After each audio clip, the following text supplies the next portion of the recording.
Bismillahirrahmanirrahim. Assalamualaikum warahmatullahi wabarakatuh. Halo kakak, selamat pagi kakak Soleh dan Soleha. Bagaimana kabarnya hari ini? Alhamdulillah sehat, luar biasa. Allahu Akbar. Untuk pembelajaran tematik hari ini yakni tematik 2E subtema 1 pembelajaran 4 sampai 6. Sebelum belajar kita berdoa terlebih dahulu ya Kak. Bismillahirrahmanirrahim. Rabbi zidni ilman warzuqni fahman birahmatika ya arhamar rahimin. Amin.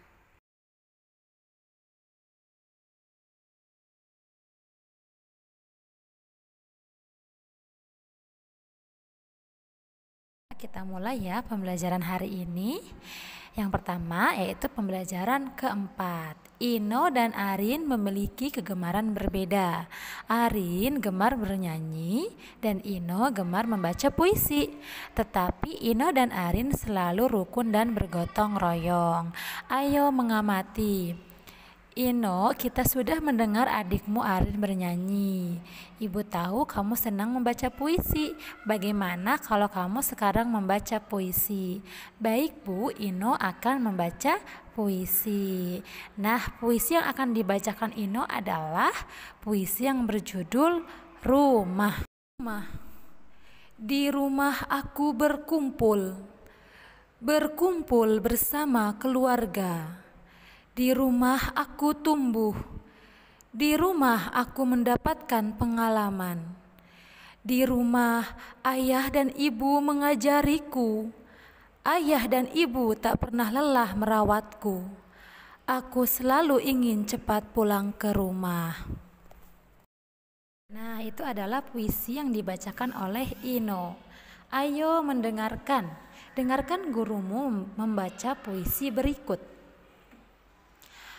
Ayo gotong royong.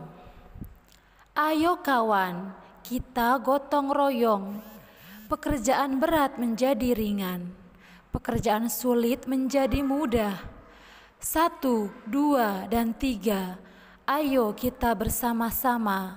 Ayo bersihkan sekolah kita. Ayo kawan, janganlah malas. Jangan cemaskan peluh. Tak perlu takut lelah. Asal senang dan gembira, seluruh lelah akan hilang. Lingkungan bersih, rapi, tertata. Kak, di dalam membaca puisi ada aturannya ya Kak. Nah, kini aku tahu membaca puisi tidak seperti membaca cerita. Puisi harus dibaca dengan penuh perasaan. Perasaan saat membaca puisi tampak pada wajah. Suara juga menunjukkan perasaan pembaca puisi.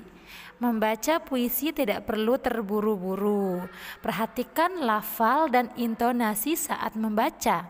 Perhatikan tanda baca seperti koma atau tanda tanya. Puisi disebut juga sajak. Puisi terdiri dari bait-bait. Dalam satu bait terdapat beberapa baris. Deklamasi adalah cara untuk membaca puisi, disertai dengan lagu dan gaya. Membaca puisi harus dengan mimik wajah dan intonasi suara yang sesuai. Jadi kalau puisinya menceritakan tentang kegembiraan, maka perasaan kita itu penuh sukacita, penuh semangat, wajahnya berseri-seri. Namun jika puisi itu berceritakan tentang kesedihan, maka perasaan kita pun sama ikut bersedih. Wajahnya pun menggambarkan kalau cerita dalam puisi itu sedih. Begitu ya Kak. Contohnya pada puisi Ayo Gotong Royong, kakak perhatikan kembali ya. Di dalam puisi tersebut ada tanda baca koma. Nah, ini komanya banyak di sini. Maka membacanya tidak boleh terburu-buru, dikasih jeda sedikit. Nah, dalam puisi ini terdiri dari bait-bait. Nah, ini kakak yang namanya bait. Nah, ini ya. Iya. Dalam satu bait ada berapa baris kakak? Ada Betul, ada 3 baris. Bait kedua ada 3 baris. Bait ketiga ada 3 baris dan bait keempat ada 3 baris juga. Dalam puisi ini terdapat 4 bait. Setiap bait terdiri dari 3 baris. Faham ya, Kak? Selanjutnya yaitu halaman 25. Ayo diskusi. Ayah Ino akan membuat jendela. Ayah mengukur panjang kayu yang akan digunakan. Alat ukur panjang apakah yang tepat yang digunakan Ayah Ino? Diskusikan dengan temanmu. Nah, kini aku tahu. Untuk mengukur panjang kayu, panjang meja, tinggi pintu, lebar jendela atau panjang ruangan dapat digunakan meteran gulung. Satuan yang digunakan pada meteran gulung adalah meter atau biasanya disingkat menjadi huruf M.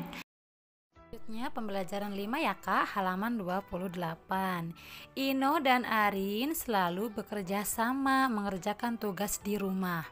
Ino dan Arin juga selalu rukun dan patuh pada nasihat orang tua. Ayo mengamati, Ino dan Arin sedang menyiram tanaman. Tiba-tiba 2 ekor kupu-kupu datang. Kupu-kupu hingga pada bunga. Sambil mengerjakan tugas, mereka bernyanyi. Amatilah syair lagu berikut. Ada lagu yang berjudul Kupu-Kupu, ciptaan Ibu Sud. Nah, lagu Kupu-Kupu menceritakan tentang keindahan taman di halaman rumah. Selain dinyanyikan, lirik lagu Kupu-Kupu dapat juga dibaca seperti puisi. Dengarkan gurumu mendeklamasikan lirik lagu Kupu-Kupu. Perhatikan ya Kak. Kupu-kupu, kupu-kupu yang lucu, kemana engkau terbang? Hilir mudik mencari bunga-bunga yang mekar, berayun-ayun pada dahan yang lemah. Tidakkah sayapmu merasa lelah?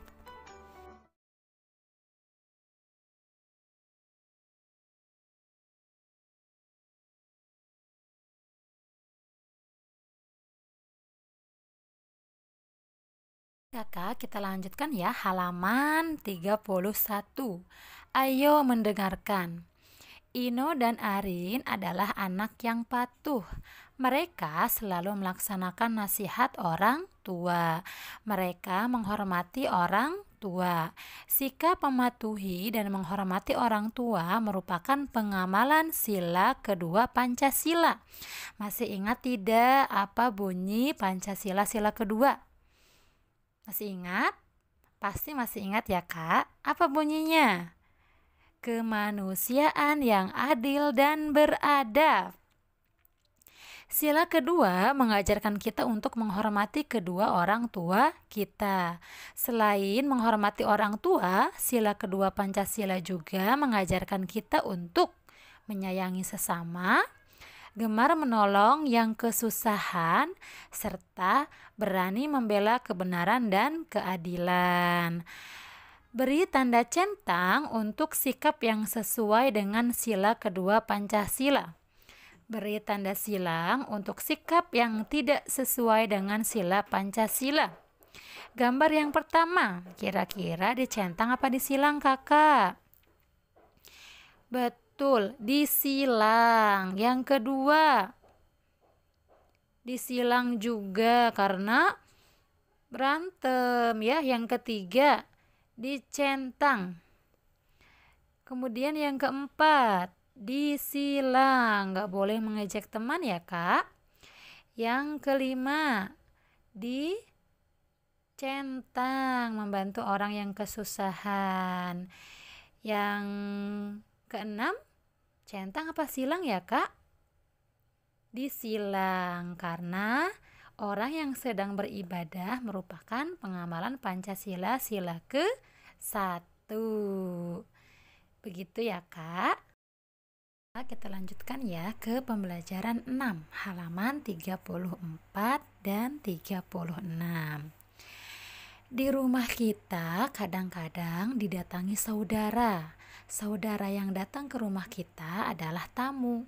Selain saudara, orang lain juga bisa bertamu ke rumah kita. Kita harus bersikap baik dan sopan terhadap tamu. Ayo amati gambar di bawah. Irfan bertamu ke rumah Ino. Irfan adalah sepupu Ino. Irfan datang bersama ayahnya, Paman Jaja namanya. Irfan libur sekolah. Irfan ingin berlibur di rumah Ino. Ino sangat senang karena dikunjungi Paman Jaja dan Irfan. Lengkapilah kalimat berikut ini. Contoh sikap baik terhadap tamu adalah mempersilahkan. Mempersilahkan apa ya, Kak? Betul, mempersilahkan masuk dan menghidangkan minuman atau makanan. Kita berbicara harus dengan bahasa yang sopan. Sikap baik akan membuat tamu nyaman di rumah kita. Diisi ya, Kak. Halaman 36. Ayo mendengarkan. Ino sering berbagi makanan dengan Irfan. Ino selalu menjaga kerukunan dengan Irfan. Menjaga kerukunan merupakan sikap untuk menjaga persatuan. Dalam kehidupan sehari-hari kita harus menjaga kerukunan. Hidup rukun artinya tidak bertengkar. Hidup rukun artinya tolong menolong. Hidup rukun membuat hidup menjadi nyaman.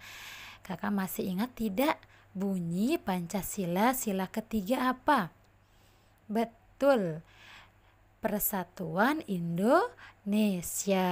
Kemudian lambangnya masih ingat tidak? Apa ya lambangnya?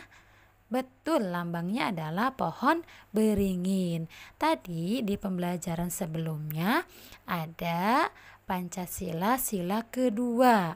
Simbolnya apa sila kedua? Betul, simbolnya adalah rantai. Beri tanda centang untuk sikap yang sesuai sila ketiga Pancasila. Beri tanda silang untuk sikap yang tidak sesuai sila ketiga Pancasila. Gambar yang pertama, kakak perhatikan ya. Kira-kira disilang atau dicentang? Disilang, karena berebut mainan. Yang kedua, gambar sedang mengerjakan tugas piket bersama. Dicentang atau disilang? Betul, dicentang. Gambar yang ketiga yaitu berdoa sebelum belajar. Nah, ini dicentang atau disilang? Disilang. Gambar yang keempat, sedang bermusyawarah, sedang berdiskusi. Kira-kira dicentang atau disilang? Betul, disilang. Gambar yang kelima, sedang mengerjakan tugas bersama. Dicentang atau disilang? Betul, dicentang. Gambar yang terakhir, walaupun berbeda suku, mereka tetap bersatu dan rukun. Ini sudah pasti dicentang. Untuk pembelajaran tematik hari ini tidak ada tugas ya, Kak. Alhamdulillah, pembelajaran hari ini telah selesai ya, Kak. Semoga dapat difahami dan bermanfaat bagi kita semua. Amin ya robbal alamin. Tetap semangat dan tetap jaga kesehatan. Sekian dari Ibu. Billahi taufiq wal hidayah. Wassalamualaikum warahmatullahi wabarakatuh.